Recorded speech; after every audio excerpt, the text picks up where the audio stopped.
오늘 말씀은 역시 디모데후서 3장 10절에서 17절 말씀을 우리가 보겠습니다. 다 같이 일어나서 또 하나님 말씀을 보겠습니다. 오늘 말씀은 한 절씩 교독을 하겠습니다. 제가 한 절 읽고 또 여러분들이 한 절을 읽는 이렇게 교독을 하겠습니다. 17절까지 다 같이 교독합니다. 나의 교훈과 행실과 의향과 믿음과 오래 참음과 사랑과 인내와 고난과 또한 안디옥과 이고니온과 루스트라에서 당한 일과 어떠한 핍박받은 것을 내가 과연 보고 알았거니와 주께서 이 모든 것 가운데서 나를 건지셨느니라. 무릇 그리스도 예수 안에서 경건하게 살고자 하는 자는 핍박을 받으리라. 악한 사람들과 속이는 자들은 더욱 악하여져서 속이기도 하고 속기도 하나니, 그러나 너는 배우고 확신한 일에 거하라. 내가 네게서 배운 것을 알며 또 네가 어려서부터 성경을 아나니 성경은 능히 너로 하여금 그리스도 예수 안에 있는 믿음으로 말미암아 구원에 이르는 지혜가 있게 하느니라. 모든 성경은 하나님의 감동으로 된 것으로 교훈과 책망과 바르게 함과 의로 교육하기에 유익하니, 이는 하나님의 사람으로 온전케 하며 모든 선한 일을 행하기에 온전케 하려 함이니라. 아멘. 참 성경에서도 여러 말씀이 있지만 오늘 같은 말씀은 정말 우리에게 눈을 뜨게 해줍니다. 우리의 마음을 확 열어주면서 우리가 어떻게 신앙생활을 해야 하는가를 그 길을 비춰주고 있는 것 같아요. 이런 말씀이 성경에 있으니까 너무 좋아요. 그래서 이 말씀이 오늘 정말 우리 삶에서 늘 새겨져서 우리가 하나님이 기뻐하시는 참된 성도의 길을 가는, 성도의 삶을 살아가는 그런 하나님의 사람들이 되길 원합니다. 자, 말세에 고통하는 때가 이른다고 디모데후서 3장 1절에서 바울 사도는 선언을 했습니다. 모든 성도들은 말세를 살고 있는데 말세에 고통하는 때가 이른다는 것입니다. 고통하는 때가 이르는 그 성도들을 향해서 바울이 들려주는 말씀이 바로 오늘 디모데후서 3장의 말씀입니다. 바울이 말하는 말세의 고통의 때는 여러 가지 현상들이 일어납니다. 우선 사람들이 경건의 능력을 잃어버립니다. 하나님을 섬기고 하나님을 믿고 예수 그리스도의 사람들이 되었다고 성도라고 교회에 모이고 뭐 다 하는데도 그들이 하나님 중심의 삶을 살지 않고 경건의 그 참된 삶이 아니라 모양만 가지고 있다는 것이죠. 자기가 신앙의 중심이 되어버리고 세상에서 하나님의 말씀이 더 중요해지는 것이 아니라 돈이 더 중요해져 버리고 돈에 끌려가는 이런 삶을 산다는 것이 말세의 사람들이 지금 우리 보고도 이런 말씀을 오늘 성경은 경고를 하고 있어요. 그런 사람들이 전부 다 경건에서 떨어져 나가서 정말 믿음이라고 할 수 없는 그런 모습을 성도들이 갖게 된다는 것이죠. 그뿐만 아니라 그 성도들 이끌어가는 교회의 지도자들, 목회자들이 어떻습니까? 그들은 더합니다. 그들은 자신의 이익을 위해서 교회를 흔들어 버려요. 그리고 성도들을 넘어지게 만듭니다. 그리고 교묘한 말로서 그들을 갖다가 혼돈시키고 미혹시킵니다. 정말 말세를 살아가는 참된 성도들은 정말 골치 아픕니다. 어렵습니다. 어떻게 살아야 할지 모르겠어요. 여기도 진리가 있는 것 같고 여기도 진리가 있는 것 같아요. 이렇게 사는 것이 맞을 것 같기도 하고 저렇게 사는 것이 오히려 더 나을 것 같기도 합니다. 아니 그것보다는 내가 아는 대로 그냥 남멋대로 살아갈 거야, 이것이 더 옳을 것 같아요. 흔들리지도 않고. 그런데 성경은 우리에게 거기에 대한 해답을 주고 있어요. 어떻게 살아야 하느냐. 오늘 그 해답이 어디에 나왔냐 하면은 14절에 처음에 나옵니다. 그러나 너는 아무리 악한 자들이 더 악해져서 속이고 또 속고 자기네들끼리 별 당하면서 흔든다 할지라도 그러나 너는, 여기서 너는 누굴까요? 참된 성도들. 어쩌면 여기서 너는 디모데를 말하고 있는 것이지만 디모데를 대신하는 모든 진정한 성도들, 오늘 우리를 보고 하는 말이에요. 그러나 너는 배우고 확신한 일에 거하라. 배우고 확신한 일에 거하라. 배우고 확신한 일에 거하라. 도대체 배우고 확신한 일에 거하는 것이 뭘까요? 배우고 확신한 것이 무엇일까요? 그것을 바울사도는 성경이라고 얘기하고 있어요. 하나님의 말씀이라고 성경을 얘기하고 있어요. 바로 하나님 말씀에 거해야 된다는 것입니다. 세상이 어렵기 때문에 흔들리는 것이 아니라 그 가운데서도 우리가 살 수 있는 삶의 기준은 바로 하나님의 말씀이라는 것입니다. 성경들은 이것만큼 중요한 말이 어디 있겠어요? 하나님 말씀에 거하라는 것입니다. 아까 제가 예배 시작 전에 말씀을 읽었습니다만 바로 이 하나님의 말씀은 우리 참 성도들이 걸어가는 길에 빛이 된다고 그랬어요. 성경이 우리가 걸어가는 길에 빛이 없으면 우리 어떻게 어둠 속에 헤맬 거 아니겠어요? 그런데 이 하나님의 말씀, 주의 말씀은 우리가 성도들이, 진정한 옳은 성도들이 걸어가고 있는 그 길에 빛이 되어주신다. 뿐만 아니라 성도들이 내딛고 있는 한 걸음 한 걸음의 등잔불이 되어준다는 것이에요. 등불이 되어준다는 것이에요. 그것이 바로 성경이라는 것이에요. 그래서 성경에 거하라고, 하나님 말씀에 확신 있게 거하라고 오늘 저와 여러분들에게 성경은 말하고 있어요. 그래서 우리는 이 성경에 대해서 생각을 하는데 지난 주일에 우리는 성경에 대해서 무엇을 생각했느냐면 성경은 어떻게 만들어졌느냐, 여기에 대해서 우리가 생각을 했어요. 도대체 성경이 뭔데, 성경은 어떻게, 누가 성경을 썼느냐 하는 것을 우리가 지난주에 생각을 했습니다. 그런데 그 해답이 바로 나와 있어요. 16절에 보니까 처음 시작에 나와 있어요. 모든 성경은 어떻게 됐다고요? 다시 한번 하겠습니다. 모든 성경은, 자, 모든 성경은, 여러분들이 모든 성경은 하세요. 시작. 하나님의 감동으로 되었다는 거죠. 여기서 하나님의 감동이라는 것을 제가 설명을 했어요. 하나님의 감동이 뭐라 했죠? 영감이라고 했어요. 다시 말해서 더 정확하게 하면 하나님의 호흡이, 하나님의 숨을 쉬는 것이에요. 모든 성경이 바로 그렇게 되었다는 것이에요.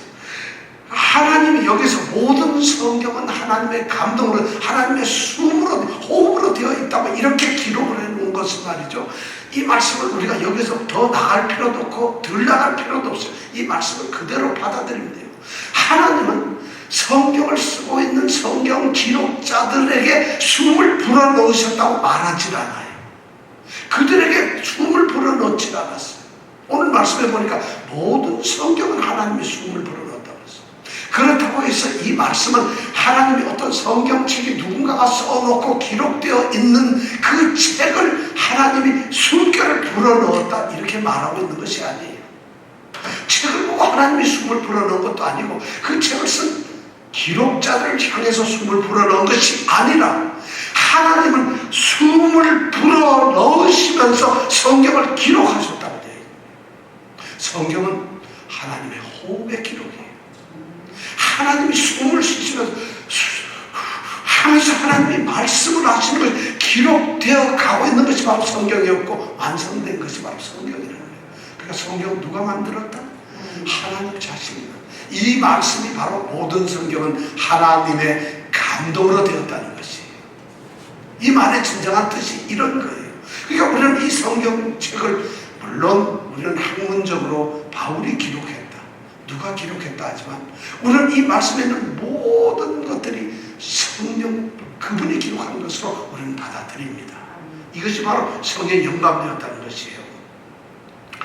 자, 그렇다면 오늘은 두 번째 시간에 성경이 바로 하나님이 직접 호흡하심으로 기록하는 것이라고 한다면 그럼 도대체 뭘 기록하고 있고 왜 기록을 하셨을까? 성경을, 하나님은 성경을 왜 우리에게 남기셨을까? 여러분 생각해 보세요. 성경이 없다고 해도 하나님이 없으신 건 아니에요. 예수님이 없으신 것도 아니에요. 성령님이 우리에게 오시지 않는 것도 아닙니다.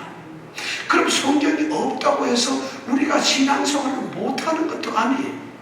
근데 왜 이렇게 어렵고 골치 아프고 참 힘든 이 성경을 하나님은 기록해 놓으셨을까요? 하나님의 뜻이 있을까요? 차라리 하나님께서 그냥 오셔가지고 우리 집사님께 믿음에 대한 이야기를 하시고 우리 권사님께 성령께서 직접 오셔가지고 말씀을 하시면 하나님 뜻도 분명히 알 수 있고 더 좋을 거 아닐까요? 하나님은 그런 방법을 쓰시질 않았어요. 사실 거기에는 보기에는 엄청나게 정말 은혜스럽고 좋을 것 같아요. 주님이 직접 말씀하니까 얼마나 좋겠어요. 그러나 주님께서 각 사람에게 말하는 게 다 다르다면은 우리는 주님의 뜻이나 주님의 말씀을 형편에 따라서 우리는 다르게 받아들일 수밖에 없어요. 그래서 하나님께서는 자신의 숨결을 통해서 원칙적인 하나의 말씀을 일관되게 기록해 놓으신 거지만 하나님 말씀 성경책이라는 거예요. 그러니까 이거는 누가 보더라도 우리 권사님들이 이 성경을 읽으나 집사님들이 이 성경을 읽으나 졸면 읽지 못하죠. 제가 성경을 읽으나 성경은 똑같은 글씨, 똑같은 말씀으로 되어 있다는 거죠. 그러니까 우리는 똑같은 말씀을 함께 다 읽는다는 거예요. 그래서 성경을 기록하신 거예요. 그러니까 하나님의 뜻이 사람에 따라 달라지질 않아요. 상황에 따라 달라지는 것이 아니에요. 어떤 일을 통해서 달라지는 것이 아니라 하나님의 말씀은 어제나 오늘이나 영원토록 동일하세요. 그리고 우리에게도 동일하다. 그래서 성경은 그렇게 기록이 되어 있는 것입니다. 그러니까 그 성경을 알기 위해서 우리는 우리의 지식이나 우리의 열심이나 우리의 노력, 우리의 마음을 가지고 우리는 절대 알 수가 없어요. 어떻게 하나님의 숨결을 갖다가 우리가 배운 이런 얄팍한 지식, 천박한 이런 능력을 가지고 알 수가 있겠어요? 그게 가능합니까, 여러분? 목사가 박사원 이걸 다 알까요? 어린 반푼을 수도 없는 얘기예요. 하나님의 호흡을 알 수 있고 하나님의 숨결을 알 수 있는 것은 바로 하나님의 숨결인 성령이 우리의 마음을 조명해 주셔야 된다는 것입니다. 그래서 성령이 필요한 것이에요. 그래서 주님께서 우리에게 성령을 보내주신 거예요. 성령을 보내신 이유는 주님께서 하신 말씀을 생각나게 하고 기억하게 하고 전하게 하시기 위해서 성령이 오신 거예요. 그런데 우리는 성령이 오면 뭔가 힘이 벌떡 생겨가지고 막 뭔가 능력을 발휘할 것처럼 생각을 하고 있는 거예요. 주님께서는 요한복음에서 내가 아버지께로 가서 그에게 구하여 성령을 너에게 보낸다고 하셨을 때 그런 말씀을 하신 적이 하나도 없어요. 너희들이 성령을 받아가지고 무슨 뭐 엄청난 빡세고 능력 있는 그런 사람들이 된다고 하나도 일도 하시지 않았어요. 오직 주님이 하신 말씀을 성령 너에게 보내줄 텐데 그 성령께서는 자기의 얘기, 자기의 말을 하는 것이 아니라 내가 한 말을 너희 입에 담아주며 너희로 기억하게 하는 것이라고 얘기했어요. 그러니까 성령께서는 우리가 잘 모르는 이 주님의 말씀, 하나님의 말씀을 깨닫도록 하시는 역할을 성령이 하시는 거예요. 오직 성령이 너희에게 임하시면 너희가 뭘 받아요? 권능을 받고 예루살렘과 온 유대와 사마리아와 땅끝까지 이르러 뭐가 되죠? 증인이 되리라. 야, 그런데 이 말씀을 하는데 딱 세 분은 이게 무슨 얘기야? 이러는 분이 있어요. 왜 그럴까? 이 말은 너무 유명해서 다 알 것 같은데 오직 성령이 우리에게 임하시면 우리가 어떻게 된다고요? 권능을 받는다. 여기에서 번역이 잘못되어 있어요. 좀 착각을. 성령이 우리에게 임하면 우리가 권세와 능력을 받는다고 이렇게 얘기를 하고 있어요. 그런데 진정한 의미의 말씀은 그게 아니에요. 오직 성령이 너희에게 임하시면 너희가 예루살렘과 온 유대와 사마리아와 땅 끝까지 이르러 내 증인이 될 수가 있다는 것이에요. 될 수가 있다. 할 수가 있다. 성령이 임해야만 우리가 증인이 될 수가 있다. 능력을 받는다는 게 아니라 성령이 임해야만 증인이 될 수가 있는 거예요. 성령이 임하지 않으면 우리는 증인이 될 수가 없어요. 제자들은요, 성령이 임하지 않으면 부활하신 주님 만날 때도 두려워했고 믿었지 못했어요. 주님이 십자가에 달려 죽으실 때도 그 두려워서 하나도 무덤가에 간 적도 없어. 전부 다 예수님을 모르고 다 떠나버렸어요. 왜냐하면 그들에게 전부 두려움이 있고 겁이 있었어요. 주님이 죽으셨어요. 그런 형편에서 주님께서 하신 말씀은 성령이 너에게 임해야지 비로소 너희들은 그런 두려움에서 벗어나서 내 증인, 내 말의 선포자가 될 수 있다고 말하는 거기서 능력, 권능이라는 말은 바로 그런 말 할 수가 있다는 것이. 그런데 이 번역을 좀 더 강하게 우리한테 뭔가 우리라고 하여금 할 수 있도록 할 수 있는 권능을 갖도록 하기 위해서 번역을 그렇게 해놓으니까 이 하나님의 말씀을 성령을 받으면은 뭔가 힘이 막 생겨가지고 권능이 있는 이렇게 만들다 보니까 방언하고 병 고치고 은사 받고 막 이래가지고 엄청난 일을 하는 것처럼 물론 그 성령의 은사로서 그런 일들이 우리 가운데 일어나지만 성령은 근본적으로 하시는 역할이 하시는 성령의 사명은 바로 그런 것입니다. 주님의 말씀을 우리 가슴 속에 조명해서 우리 삶에 적용할 수 있도록 만드는 그 사역이 바로 성령의 사역이라는 것이. 자, 그렇게 해가지고 이제 성경 말씀을 이제 그렇게 이제 성령께서 하나님의 영이 기록했는데, 그럼 성경은 무엇을 기록했을까요? 오늘 말씀해 보니까 이 15절에서 성경이 왜 필요한가, 성경의 목적이 뭔가 하는 것을 우리에게 분명히 말씀해 주고 있습니다. 또 내가 어려서부터 무엇을 알았다고?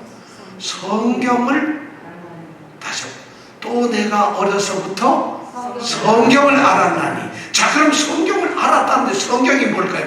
진짜 성경의 역할, 목적, 성경을 왜 주셨는가, 이유가 그 다음서부터 나옵니다. 함께 읽어볼까요? 시작. 성경은 왜 다 읽으세요? 시작. 성경은 능히 너로 하여금 그리스도 예수 안에 있는 힘으로 말미암아 구원에 이르는 지혜가 있게 하느니라. 네, 이 말씀 여러분들 성경의 목적이 여기에 들어있어요.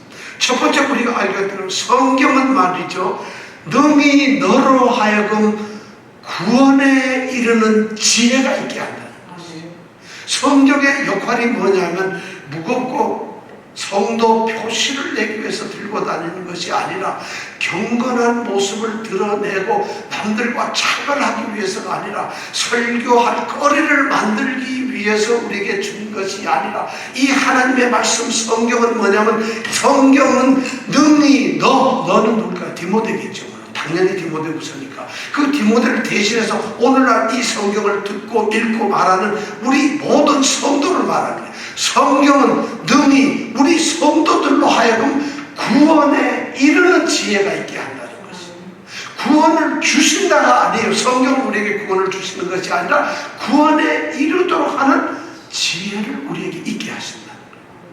그렇다면 성경이 없으면 우리는 구원에 이르는 지혜를 가질 수가 있을까요? 없을까요?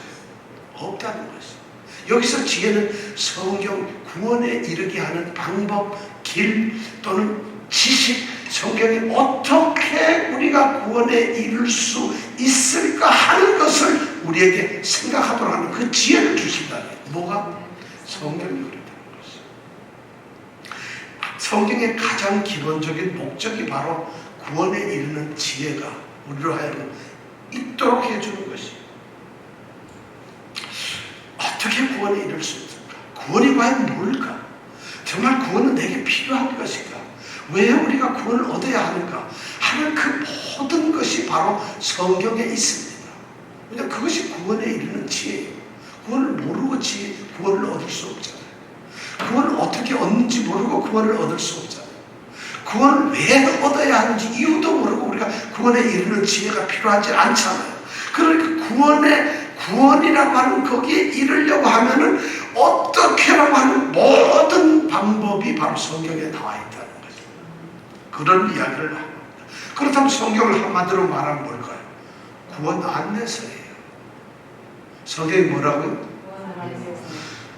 성경은 구원을 이끌어주는 안내서예요. 구원의 길잡이예요. 성경이 없으면 우리는 구원에 어떻게 가야 될지 몰라요. 기도하면서 주님 나를 구원해 주세요, 이것조차도 안 돼요. 우리가 성경을 알았기 때문에 기도하라는 걸 성경으로부터 배웠어요. 우리가 성경을 통해서 구원이라는 것이 뭔가를 알게 되었어요. 성경이 이 땅에 없었다면 우리는 구원이라는 말 자체도 몰라요. 그러니까 성경이 모든 것을 합니다. 그래서 성경은 바로 구원에 대한 책이라는 것이죠. 성경 구원에 대한 책. 자, 세상의 지식을 쌓고 세상의 일을 알고 세상의 방법을 찾으려면 세상의 책들이나 세상의 학문이나 지식이 필요합니다. 수학을 잘하려면 수학책이나 수학 참고서를 봐야 합니다. 돈을 잘 벌려면 어떻게 해야 될까요? 그건 책은 없어요. 그 책을 누가 좀 쓰면 좋겠어요. 돈을 잘 버는 법 이렇게 써놓으면 그 책만 하면, 근데 돈을 잘 버는 법은 책으로 배워지는 것이 아닌데, 세상에서 살아가기 위한 세상의 방법은 세상의 책들, 세상의 지식, 세상의 지혜, 세상의 사람들이 얼마든지 할 수 있어요. 그러나 구원에 대한 것은 세상의 책이 말할 수가 없어요. 어느 목사가 말할 수 있는 게 아니에요. 어떤 위대한 선각자나 사도들이 할 수 있는 것이 아니라 오직 하나님의 말씀에 의해서만 구원에 대한 이야기를 해줄 수가 있다는 것이에요. 하나님께서 바로 성경책을 숨을 쉬시면서 만든 이유가 바로 구원의 이야기를 하기 위해서 그랬다는 것이에요. 근데 구원을 얻기 위해서 다른 책을 읽으면 우리는 구원을 얻을 수가 없어요. 왜냐하면 거기는 구원에 대한 얘기가 나오질 않아요.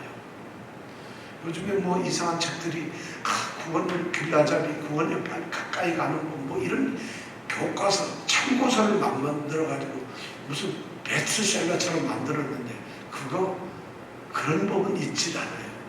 그러니까 단지 우리에게 편의를 좀 줄 수는 있지만 그것이 절대적인 게 아니라는 거죠. 성경에서만 구원이라는 것을 알려주고 계시다는 것입니다. 그런데 하나님께서는 바로 이 성경에다가 구원에 대한 자신의 모든 계획을, 구원에 관련된 하나님 자신 마음에 있던 모든 계획을 기록하셨어요.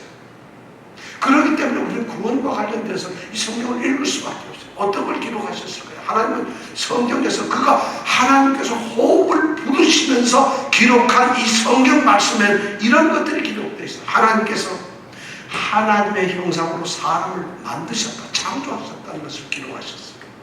그런데 그 만든 하나님의 형상으로 만든 인간들, 사람들이 하나님을 반역해가지고 죄를 짓고 타락해서 결국에는 심판에 걸려 죽게 되었다는 것입니다. 그런데도 하나님께서는 그의 불순종과 반역함에도 불구하고 하나님은 여전히 그 사람을 사랑하고 계신다. 이것이 성경에 있는 얘기예요. 제 얘기를 하는 게 아니에요. 성경에 있는 말씀입니다. 그래서 하나님은 그 사람들 중에서 특별히 선택한, 택함을 받은 사람들에게 은혜의 언약을 체결하셨어요. 그들에게 은혜를 주시면서 언약을 체결하셨어요. 그럼 이 은혜의 언약은 뭐냐? 그리스도 안에서 완성되는 것입니다. 그리스도 안에서. 그래서 하나님께서는 죄 가운데서 심판받을 수밖에 없는 사람들을 선택한, 그 택함받은 그들을 구원하시기로 하나님께서는 구원의 계획을 지금 세워놓으셨어요. 성경에 이런 얘기예요. 하나님의 구원 계획이 바로 그런 이야기들이 성경에 있어요. 그런데 이걸 성경을 모르고 어떻게 알겠어요? 그래가지고 하나님은 그리스도 안에 세워져 완성되는 이 구원의 은혜의 구원에 대한 언약을 갖다가 이제 스스로 하시기 위해서 성경에 보니까 예수 그리스도를 구세주로 이 땅에 보내셨다고 기록되어 있어요. 그리고 인간의 죄를 위해서 그분은 죽으셨어요. 그리고 죽은 자 가운데서 다시 살아나셨어요. 그리고 그분은 살아나셔서 하늘에 오르셨어요. 그리고 지금 하나님 우편에 계시면서 우리에게 성령을 보내셨다. 이것이 성경에 기록되어 있는 것이에요. 그래서 구원을 하시기 위해서 그렇게 성령을 보내셔서, 그래서 우리에게 어떤 얘기는 우리를 죄로부터, 죄의 결과인 사망으로부터 건져내신 것, 구원해내는 것, 그것이 바로 구원이라고 우리에게 말씀하고 계신 성경이거든요. 성경은 바로 이런 이야기들을 기록하고 있는 것이에요. 이런 이야기가 성경의 핵심적인 하나님의 숨결이에요. 하나님의 뜻이에요. 성경. 그렇기 때문에 우리는 구원이라는 것을 얻기 위해서, 구원을 얻기 위해서 이 성경 말씀에 우리가 매어 다닐 수밖에, 여기 갈 수밖에 없어요. 그런데 우리가 성경을 가까이 안 해요. 제일 힘든 게 성경 말씀 듣는 거고, 더 힘든 거는 좀 긴 성경 말씀을 듣는 거고, 더 힘든 것은 좀 어렵고 재미없는 성경 얘기만 하는 거고, 이것이 우리에게 제일 힘들어요. 좀 재미있고 짧고 기쁘게 이렇게 성경을 삼박하게 좀 이렇게 얘기를 해주면 좋겠는데, 근데 성경이 뭐 생각해보세요. 이렇게 두꺼운데 어떻게 간단하게 하나님이 우리를 구원하시는 얘기가 그렇게 삼박하겠어요? 그렇게 단순하겠어요? 그렇게 막 좋아 죽고 재밌겠어요? 전 성경을 보면서 무서워서 깔깔거리는 코미디 장면이 하나도 없다는 것을 알아요. 여러분 성경 읽고서 너무 무슨 막 코미디 어떤 프로그램 보는 것처럼 재미나게 웃은 적 있으세요? 성경에 그런 얘기가 없어요. 우리 죄를 위해서 죽으신 주님의 십자가의 모습을 보면서 막 웃는 사람이 있을까요? 믿음 생활을 잘하기 위해서 고난을 물을 그리스도 안에서 경건하게 살고자 하는 핍박을 받으리라 하는 거, 오 할렐루야 좋아 죽겠다고 웃는 사람이 있나요? 성경은 웃는 얘기가 있는 것이 아니에요. 그냥 우리의 삶을 구원 얻도록 하는 이런 말씀. 그런데 성경 말씀을 재미나게 얘기하는 이 만담가들이 오늘날 너무 많아요. 근데 성경은 그런 얘기를 할 수가 없어요. 그래도 재미나게 하면 좋지 않을까요? 그래도 저는 못하겠습니다. 그건 아니거든요. 성경 말씀은 그렇다는 거죠. 자, 이런 제가 지금 말씀드린 이 모든 것이 성경에 기록된 하나님의 계시를 통해서, 하나님의 알려주심을 통해서 우리에게 전달되는 것이에요. 그래서 우리가 아는 것이에요. 성경 모르면서 저는 구원에 이르는 길을 알았다는 사람 한 명도 못 봤어요. 아니 너무 많이 봤어요. 그렇게 용감하고 담대하고 그런 사람들이 이 땅에 너무 많아요. 성경을 모르고도 나 구원을 얻을 수 있다. 오 할렐루야. 하나님께서 그런데도 참으세요. 저 같으면 벌써 하늘에서 뭘 내렸을까요? 근데 하나님은 참으세요. 그런 엉터리들이 이 세상에 있다는 거예요. 자, 그렇다면 이렇게 구원의 계획을 하나님이 쓰신 성경책에서 우리가 궁금한 게 구원이 뭘까? 구원에 이르는 지혜를 주는데 성경에서 나온 오늘 중요한 말씀 중에 여기 보면 이 15절에 나오는 성령은 능히 너로 하여금 그리스도 예수 안에 있는 믿음으로 말미암아 구원에 이르는 지혜가 있게 하느니라는 이 말씀 가운데 너무 중요한 단어 구원이라는 거예요. 구원이 뭘까요? 구원. 자, 또 이제 구원에 대해서 우리가 구원 받으신 분 손 내려보세요. 다 구원 받으시고 구원 안 받으면 자 구원 얻으셨어요. 여러분 구원 얻는 지혜가 그럼 여러분들 넘쳐서 구원을 얻으시고 구원이 뭘까요? 구원이라는 건 도대체 어떤 것을 우리가 구원받았다고 이야기하는 걸까요? 하나님이 말씀하시는 내가 너를 구원하겠다. 주님께서 우리의 구원을 위해서 십자가에 죽으셨다면 이 구원이라는 게 뭘까요? 도대체 십자가에 죽으면서까지 우리에게 주시는 그 구원이 뭘까요? 하나님이 성경책 처음부터 끝까지 약속하시고 하나님이 계획하셨던 그 구원이라는 게 뭔지 알아야지 우리가 구원의 감격도 있고 구원의 자리에서 떠나지도 않고 우리를 흔들릴 수도 없고 구원이 뭐라는 걸 알 수가 있죠. 구원이 뭘까요? 이게 구원이라는 뭔가 물건은 아닌 것 같아요. 구원은 어떠한 상태이거나 어떤 현실을 말하는 것 같아요. 구원은. 그렇다고 우리가 물에서 빠졌는데 탁 건져내면 내가 구원받았다. 불타는 집에서 끄집어내 소방관이 꺼내면 내가 구원받았다 할 수 있어요. 경제적으로 너무너무 힘들어서 아무것도 못하는데 누군가가 돈을 줘서 내가 경제적인 고난에서 건져냈다. 이것을 우리는 구원이라고 그래요. 그런데 성경에서 말하는 구원이란 뭘까요? 성경에서 구원은 우선 아주 중요한 개념이 있습니다. 첫 번째는 구원을 우리는 이미 받았다는 것이에요. 구원을 받은 것이 이미 과거의 사실이에요. 우리 성도들은 구원을 이미 받았다는 것이에요. 받았어요. 여러분 구원을 받았습니다. 여러분 구원을 받았습니다. 근데 조금 그렇지 구원이 뭔지 잘 모르는데 받았다니까 뭐야 뭐가 받은 거예요. 그런데 구원은 이미 과거로서 우리가 받았지만 그걸로 끝이 아니고 구원을 이루어가고 있는 거예요. 구원을 점점 이루어가고 있는 거예요. 과거에는 받았지만 현재는 이루어가고 있어요. 구원을. 그리고 미래는 구원을 완성을 시키고 있거든요. 받았고 이루어가고 있고 완성을 시키는 이 전체를 우리는 구원이라고 합니다. 구원의 모습이 그런 상태로 있다. 자, 그럼 우리가 받았다는 구원은 뭘까요? 성경에서는 뭐 여러 가지가 한 수백 가지로 다양하게 표현되어 있습니다.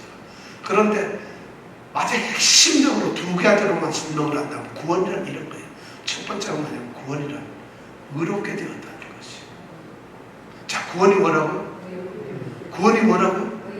의롭게 되었다. 칭의라고 합니다. 의롭다 칭함을 받는 거지. 의롭다 칭함을. 이 말의 핵심적인 가장 내용은 뭐냐면 우리가 의인이 되었다는 것이 아니라 의롭다고 여겨진다는 것이.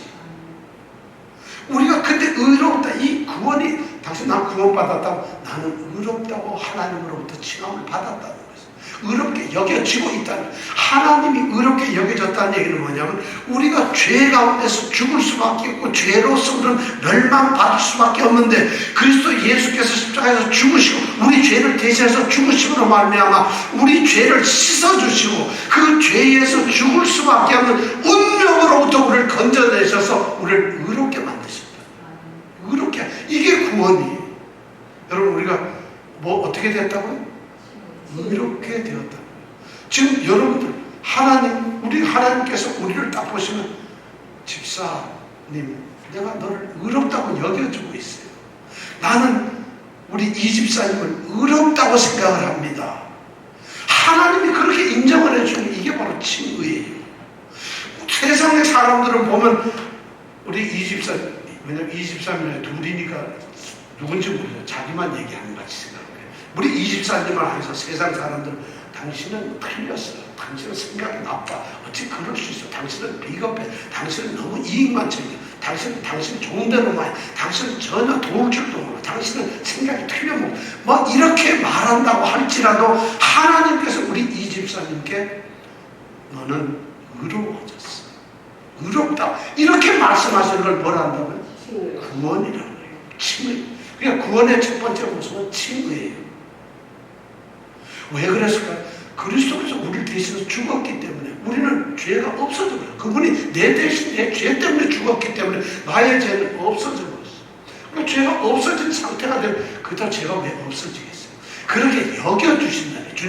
예수님이 죽었기 때문에 너 이제는 주님이 대신 죽었으니까 그분의 의로움을 너한테는 옮겨놓겠다 해서 우리가 그렇게 여겨질 뿐이라는 거예요. 여전히 죄인이죠 우리가. 그러나 우리는 의롭게 여겨져. 이것이 바로 의롭다고 여겨진 구원이라고 하는 말의 첫 번째 모습. 두 번째는 뭐냐면 우리가 하나님의 아들, 딸이 되었다는 것입니다. 하나님의 아들, 딸은 아무나 될 수가 없어요. 여러분들 지금 이 말 듣고도 여러분들 뭔 얘기하냐, 아무 말 안 듣는다면 심각합니다. 하나님 이 천지를 창조하시고 모든 것 중에 모든 것이 그 하나님이 바로 우리를 딸이고 아들로 받아들이신다. 하나님이 딸과 아들을 받아들이려면 나쁜 사람은 받아들일 수가 없어요. 악한 사람은 받아들일 수가 없어요. 거짓말하는 사람, 잘못된 사람, 악을 행하는 사람, 그리고 모든 죄를 짓는 사람은 안 돼요. 그런데 하나님이 의롭다고 여겨주시고 너 내 아들, 딸이야. 내 아들이고 너의 딸이야. 이렇게 받아들여줘. 이걸 신학적 용어로 수양이라고, 양자로 수양, 받아들였다는 거죠. 그러니까 우리는 의롭게 되고 하나님의 가족이 되었다. 자녀가 되었다. 이 두 가지가 구원의 가장 핵심적인 모습이에요. 자, 여러분들 묻습니다. 구원 받으셨어요? 좀 그렇지만 다시 묻겠습니다. 여러분 구원 받으셨어요? 정말 의롭다고 하나님이 여기고 있을 것 같아요. 하나님 좀 봐주세요. 네, 지금은 아멘 하겠습니다만 집에 가서 하나님 잘못했습니다. 용서를 빌지만 요 순간만큼은 그래도 하나님 아멘 하겠습니다. 자, 의롭다고 여기십니까? 네? 그럼 하나님이 정말 여러분들을 딸로 받아들이셨어요? 딸이라고 생각되세요?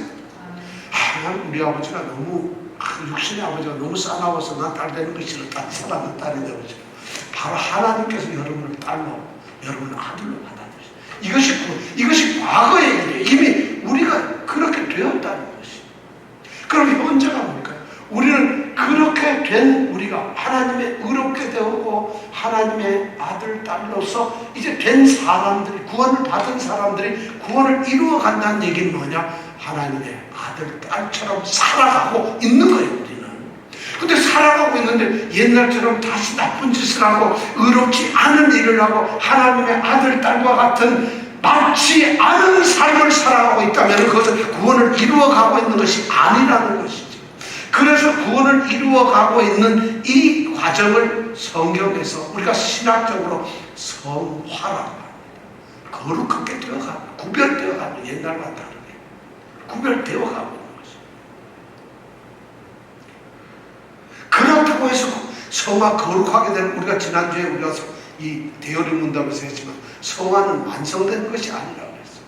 그런데 그것이 완성되는 것이 뭐냐? 주님이 다시 오시고 재림하시는 세상의 종말이 있을 때 비로소 그렇게 구원을 받아서 의롭게 되고 하나님의 자녀가 된 사람들이 거룩한 삶을 살고 있다가 죽었고 또 마지막 종말이 되었을 때 하나님께서 그들을 받아들이는 걸 영화롭게 하신다.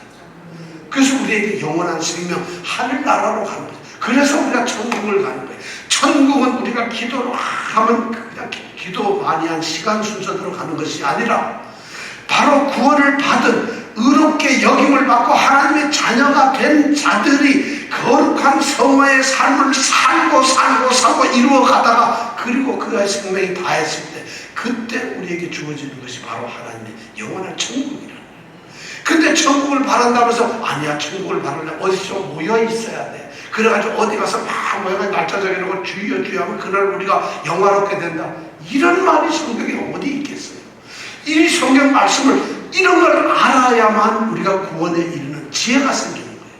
성경에는 그런 말 우리에게 얘기하지 않았어요. 근데 그걸 성경을 모르니까 그런 사람들이 얘기하고 옳지구나, 여기 특별 과외를 하는데 이렇게 하면은 구원이 되는가 보고 내가 천국에 가겠구나. 오, 주님 오시옵소서, 마라나타 무슨 뭐 이래가면서 기도해가 드디어 오셨다 해서 우리가 휴거당하니 개뿔 같은 소리 하지 말라는 거죠.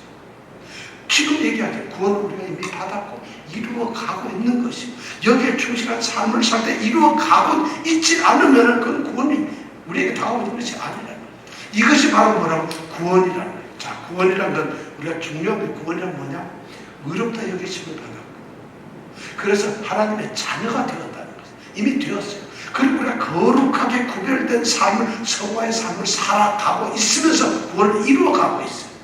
그리고 그 일이 끝났을 때 그렇게 살면서 내가 완성은 못했지만 죽었을 때, 죽고 하나님 전에 나왔을 때 하나님이 나를 드디어 구원의 완성으로 하나님 품에 받아들여. 이게 바로 천국의 삶이고 새하늘의 새 땅의 삶이라는 거죠. 이것을 뭐라고 한다고? 구원이요. 여러분들은 지금 바로 구원을 받았고 이루어가는 사람이며 하늘의 소망을 두고 살아가는 사람들입니다. 이럴 때 여러분들 우리가 구원받았다, 나는 구원받은 백성이다, 구원받은 성도라고 얘기를 할 수 있는 거예요. 자, 바로 성경은 이러한 과정 길을 우리에게 얘기해 주고 있어요.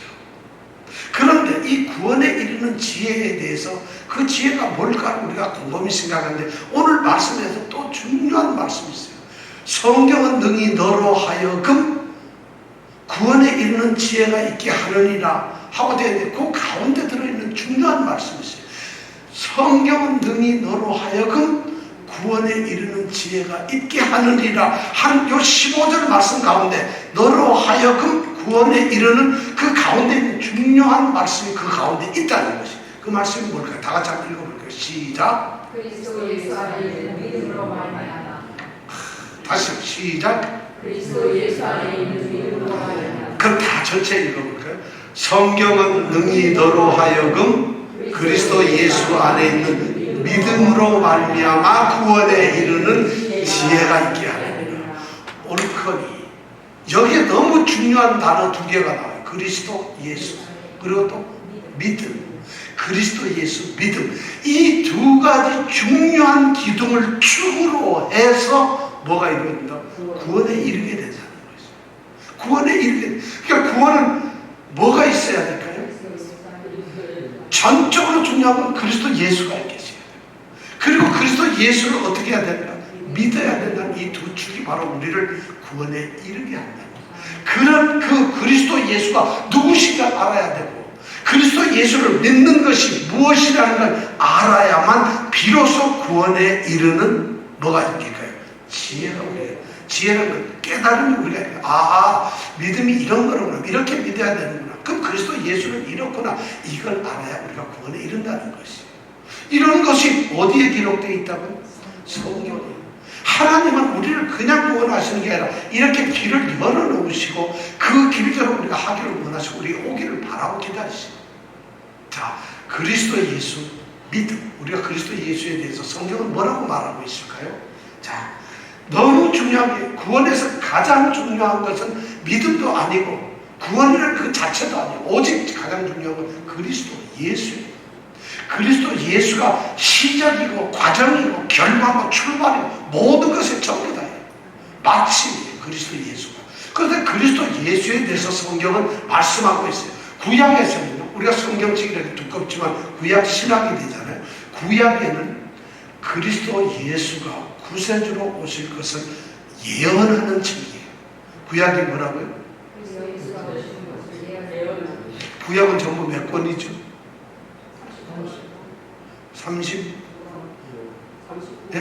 39권.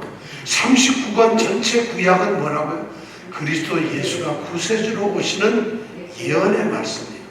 그럼 신약 27권은 그 구세주가 오신 것을 기록하고 있는 것이에요.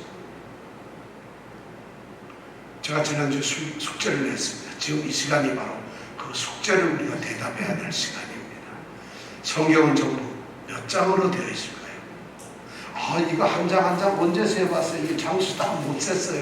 그 장이 아니고 몇 장으로 되어 있죠? 자, 몇 절로 되어 있어요? 이거 세볼 수 있을까요? 빨리 전화기에 있는 분은 지금 얼른 찾아보세요. 성경은 전체 몇 장 몇 절로 되어 있나? 빨리 지금 전화기로 구글링을 해보세요. 그래서 빨리 찾으신 분 대답해 주세요. 요거는 아마 내가 보기엔 이병택 집사님이 제일 빨리 할 것 같아요. 네?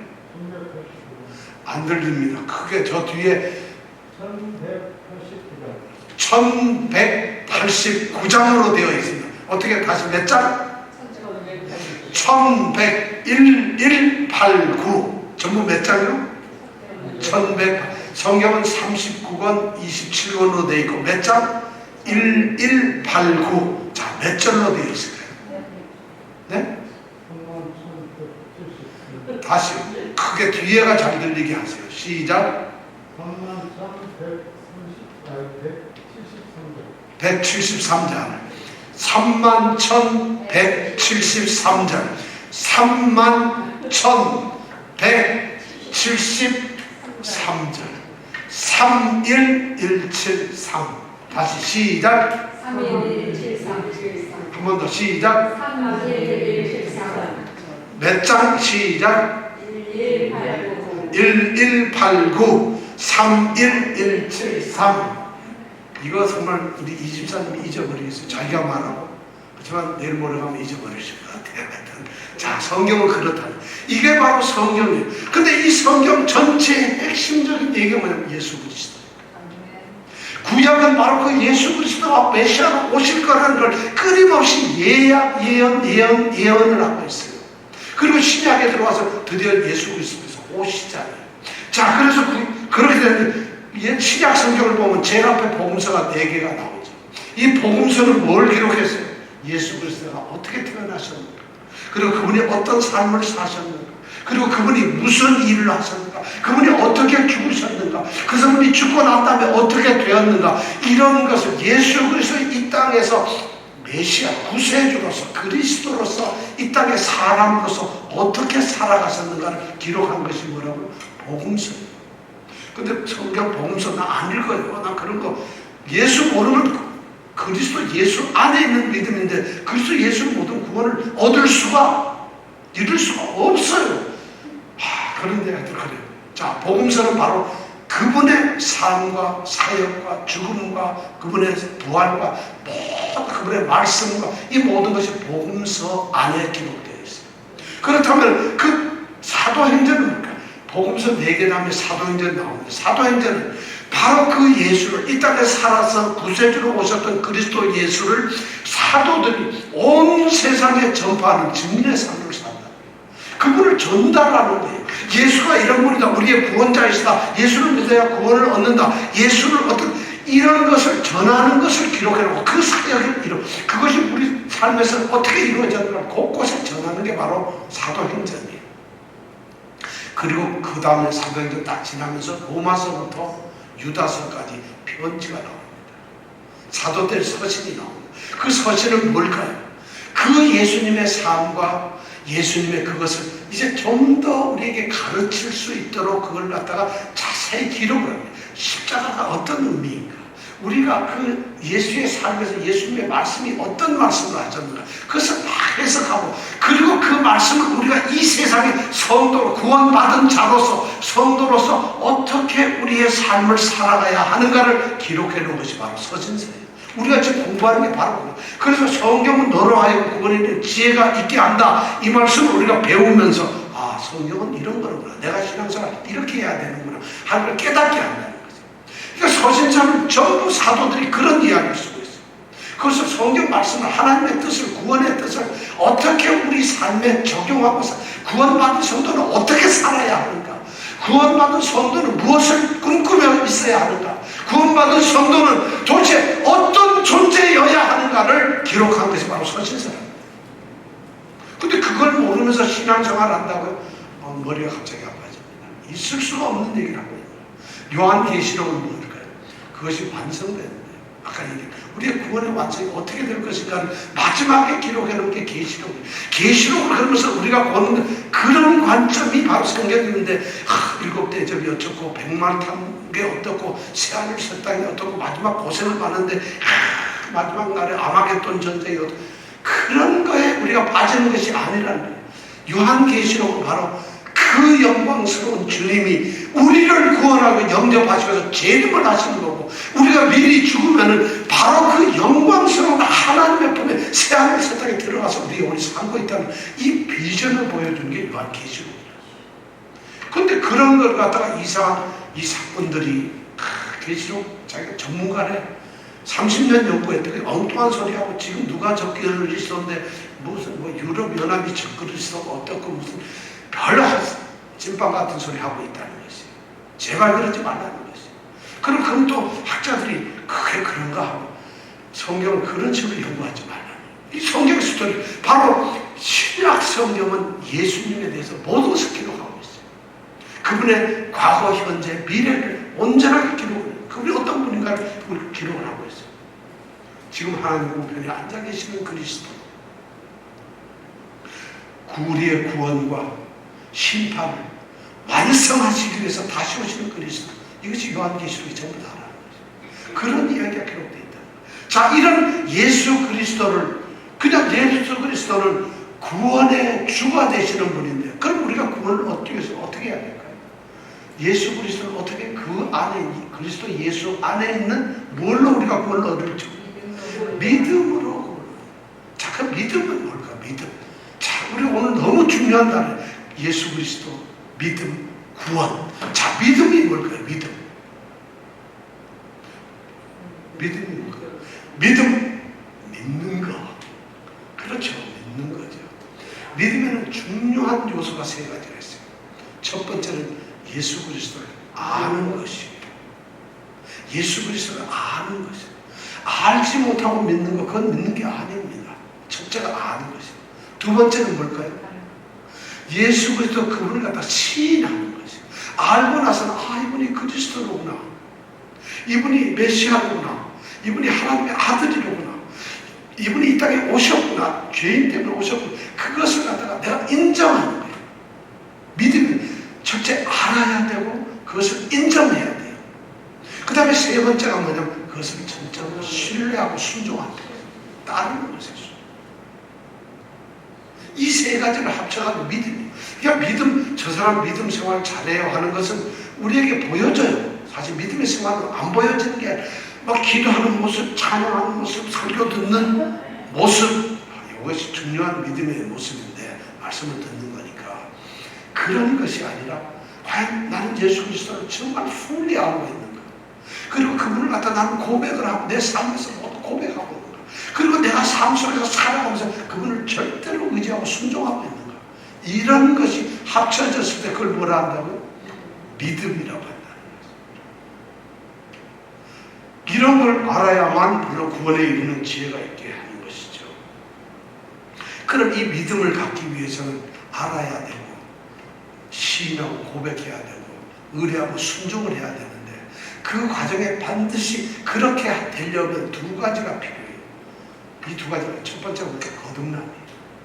거듭나야 돼요. 옛사람으로 그냥 살면서 육신에 살고 죄에 살고 옛날처럼 똑같은 이런 삶의 모습을 살아가는 그런 사람은 그리스도 예수 안에서 새롭게 새로운 피조물, 새 사람이 되어야 된다는 거죠. 그것이 믿는 첫 번째 조건이 새로운 사람이 되는 거죠. 그것을 우리는 중생이라고 합니다. 두 번째가 뭐냐면 회심이에요. 그 길에서 완전히 돌아서야 되는 거죠. 그 길에 있으면서도 나는 예수를 믿습니다. 옛날의 삶의 모습에서 살고 있고 똑같이 거듭거리고 살고 있으면서 예수님 나는 믿습니다. 이건 있을 수가 없는 거예요. 믿음은 우선 이 사람이 과거의 삶에서 새롭게 거듭이 나고 이 과거의 삶을 회심해서 예수께로 돌아와서 예수가 누군지를 알고 그분을 고백하고 그분을 신뢰하고 순종하는 이 전체의 과정을 뭐라 한다고? 믿음이라고 합니다. 그럼 여러분 오늘날 우리 여자 목사님 믿음 좋아요. 우리 담임 목사님 김XX 목사님 믿음 너무 좋아요. 그런 얘기 함부로 할 수가 없어요. 자기 스스로 내가 좀 믿음 좀 있거든요. 이런 얘기 함부로 할 수가 없어요. 믿음의 의미가 이렇다는 거지. 근데 왜 이런 것을 우리는 믿음이라고 얘기하지 않았을까요? 왜 이런 성경에 이렇게 우리에게 가르쳐주고 있는데 성경에서 가르치지 않고 성경이 잘못 전달되거나 성경이 가려지거나 빼거나 어떤 건 더해버리거나 자기 멋대로 하거나 성경을 비틀어버리거나 왜곡시키거나 성경으로 장난을 치기 때문에 성경이 선포가 안 되기 때문에 성경을 연구하지 않기 때문에 하나님 말씀에 기울이지 않기 때문에 그러기 때문에 우리는 이런 것이 이단세가 되지 않았다는 거죠. 그런데도 우리는 그게 더 익숙하니까 골치 아픈 거야. 성경은 그렇게 살고 싶어요. 자, 바로 성경은 그리스도 예수 안에는 믿음으로 말미암아 구원에 이르는 지혜가 있게 합니다. 이 모든 구원의 역사를 이루시는 분은 하나님이십니다. 하나님이 구원의 역사를 이루십니다. 죄인을 향한 하나님의 말할 수 없는 은혜와 사랑의 일이 바로 구원이라는 것이에요. 그런 일을 성경에 기록해 놓으십니다. 하나님은 인간에 대한 놀라운 사랑을, 구원하시기 위한 사랑을 온통 기록해 놓으셨어요. 그리고 그 구원을 이루어가는 일의 사역을, 중심을 누가 했냐? 그리스도 예수가 그 일을 하고 계십니다. 하셨다는 것이에요. 그래서 모든 사람들은 하나님과 그리스도 예수를 믿으면 된다는 것이에요. 그것이 성경이에요. 그 성경은 그런 내용을 기록하고서 여러분들에게 구원에 이르도록 하는 거죠. 구원의 필요성을 우리에게 알려주고 계신다는 거예요. 성경은 바로 하나님의 숨결의 결정체이기 때문에 그렇습니다. 바로 하나님의 말씀이 기록된 것이 성경이기 때문에 그렇습니다. 성경에서 우리는 구원의 길을 찾습니다. 성경이 아니고서는 어디서도 우리는 찾을 수가 없습니다. 왜냐하면 성경만이 구원에 대한 이야기를 기록하고 있기 때문입니다. 그래서 성경을 떠나서는 우리는 구원의 길을 찾을 수가 없다는 것입니다. 우리는 말씀에 의해가지고 말씀을 따라서 말씀을 통해서 그리고 말씀 위에서 세워질 때 비로소 구원받은 백성이 되는 것입니다. 그리고 구원을 이루어 가게 되는 것입니다. 구원의 진정한 소망을 가지게 되는 것입니다. 저는 우리 모든 성도들이 정말 말씀의 성도가 되기를 원합니다. 말씀의 종이고 기도의 종, 능력의 종은 아는데 저는 우리 성도들이 말씀의 성도가 되기를 바랍니다. 말씀은 목사들이 설교를 하기 위해서 만들어 놓은 말씀이 아닙니다. 말씀은 박사나 신학 공부를 하는 목사들이 읽기 위해서 만들어 놓은 책이 아닙니다. 말씀은 하나님이 사랑하시는 택하신 자들이 구원을 얻을 수 있도록 길을 열어주시는 말씀이 바로 성경입니다. 누구에게나 열리는 게 말씀이에요. 저는 이 말씀이 우리 성도들 한 사람 한 사람에게 하나님의 말씀이 되기를 진심으로 원합니다. 이 위대한 역사가 우리 교회에서 일어나기를 원합니다. 기도하겠습니다.